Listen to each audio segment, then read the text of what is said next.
चेहरे पर है मुस्कान, खुशहाल हुआ है अपना किसान, पंजाब किसान। पंजाब सरकार किसानों की बेहतरी के लिए प्रतिबद्ध है। खाद, बीज और बिजली की आपूर्ति से लेकर फसलों का उचित मूल्य सुनिश्चित करने तक हर जरूरी कदम उठाए जा रहे हैं ताकि किसानों को अधिक लाभ मिले।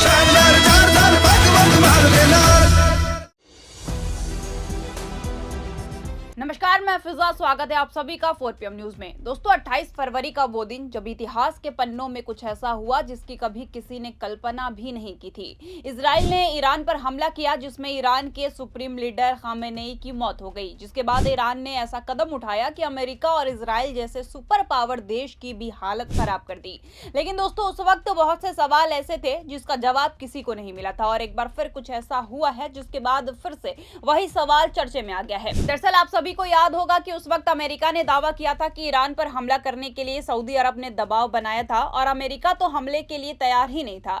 बस सऊदी अरब के कहने पर उन्होंने ईरान पर हमला करना पड़ा और ये सवाल एक बार फिर से चर्चे में आ गया है कि क्या आखिर सऊदी अरब के कहने पर यह हमला हुआ था। दरअसल आपको बता दें कि ईरान और अरब देशों के बीच हाल ही में तनाव और बयानबाजी की स्थिति बन रही है। ईरान लगातार अरब क्षेत्रों में अमेरिका और इजराइल के ठिकाने पर हमला बोल रहा है। दोस्तों, आज सत्ता की आंखों में आंखें डालकर पत्रकारिता करना मुश्किल हो गया है। हमारे 4 PM नेशनल यूट्यूब और फेसबुक चैनल को, जिसे आपका प्यार और विश्वास हमेशा से मिलता रहा है, उसे बंद करके सरकार ने ये साबित कर दिया है कि वो आपके सवालों से कितना डरती है। मुश्किल दौर है, लेकिन हम न रुके थे और न ही रुकेंगे। हम सच के लिए हमेशा लड़ते रहेंगे। ऐसे में 4 PM यूपी को ज्यादा से ज्यादा ज्वाइन करें और स्वतंत्र पत्रकारिता को जिंदा रखने के लिए जितना हो सके उतना हमारा आर्थिक सहयोग करें।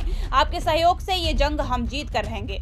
इस बीच ईरानी विदेश मंत्री सैयद अब्बास अरागची ने अरब देशों को एक शांति और भाईचारे का संदेश दिया है। अरागची ने विशेष रूप से सऊदी अरब का जिक्र करते हुए कहा कि सऊदी अरब को ईरान पर अपना भाई मानना फर्ज है। उनका कहना था कि ईरान सिर्फ अमेरिका और इजराइल के ठिकाने को निशाना बना रहा है, न कि किसी अरब देश को। उन्होंने जोर देकर कहा कि ईरान किसी भी तरह से अरब देशों या फिर उनके हितों के खिलाफ नहीं है। अरागची ने अपने बयान में यह भी कहा कि ईरान सऊदी अरब और अन्य अरब देशों का सम्मान करता है और उनके साथ अच्छे रिश्ते चाहता है। उन्होंने स्पष्ट किया कि ईरान के हमले उन दुश्मनों के खिलाफ हैं जो न तो अरबों का सम्मान करते हैं और न ही ईरानियों का और न ही किसी की सुरक्षा का ध्यान रखते हैं। उन्होंने अरब देशों से अपील की कि वो ध्यान दें कि ईरान ने अमेरिका और इजराइल की हवाई कमान के ठिकानों पर जो कार्रवाई की है वो सिर्फ अपने देश की सुरक्षा और क्षेत्रीय सुरक्षा के लिए है। अरागची ने कहा कि अब अमेरिकी सेना को अपने देशों से बाहर निकालने का सही समय है ताकि क्षेत्र में स्थिरता और सुरक्षा कायम हो सके। इस बयान का उद्देश्य साफ है कि ईरान अपने क्षेत्रीय विरोधियों के खिलाफ सक्रिय है, लेकिन वो अरब देशों के साथ दोस्ताना और सम्मानजनक संबंध बनाए रखना चाहता है।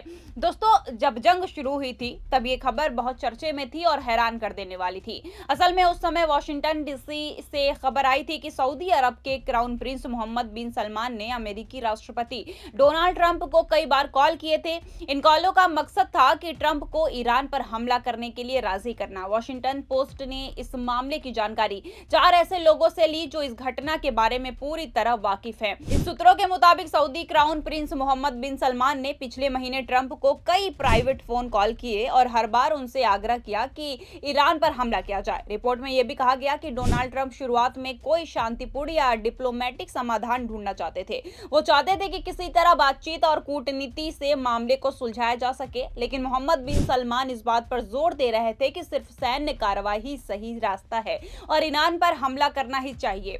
इतना ही नहीं, इजराइल भी पहले से ही ईरान पर हमले कर रहा था, दबाव बना रहा था। यानी केवल सऊदी क्राउन प्रिंस ही नहीं बल्कि इजराइल के नेता नेतन्याहू ने भी ट्रंप पर प्रेशर डाला था। ऐसे में ट्रंप के सामने 2 बड़े देशों और उनके नेताओं का दबाव था कि वो ईरान पर सख्त कदम उठाएं। लेकिन अब जिस तरीके से ईरान ने भाईचारे का संदेश दिया है, इसने इस खबर को झूठी साबित कर दिया है, या फिर ये भी हो सकता है कि इसके पीछे कोई बहुत बड़ी प्लानिंग हो। इस बात का जवाब हमें जल्द ही मिल जाएगा। फिलहाल के लिए इस खबर में बस इतना ही। इस पूरे मामले को लेकर आप क्या सोचते हैं, इस पर आपकी क्या राय है, हमें कमेंट में जरूर बताइए। अगर वीडियो पसंद आई हो तो लाइक और शेयर जरूर करें और अगर आपने अभी तक हमारे चैनल को सब्सक्राइब नहीं किया हो तो कर लीजिए और जुड़े रहिए 4 PM न्यूज नेटवर्क के साथ। धन्यवाद।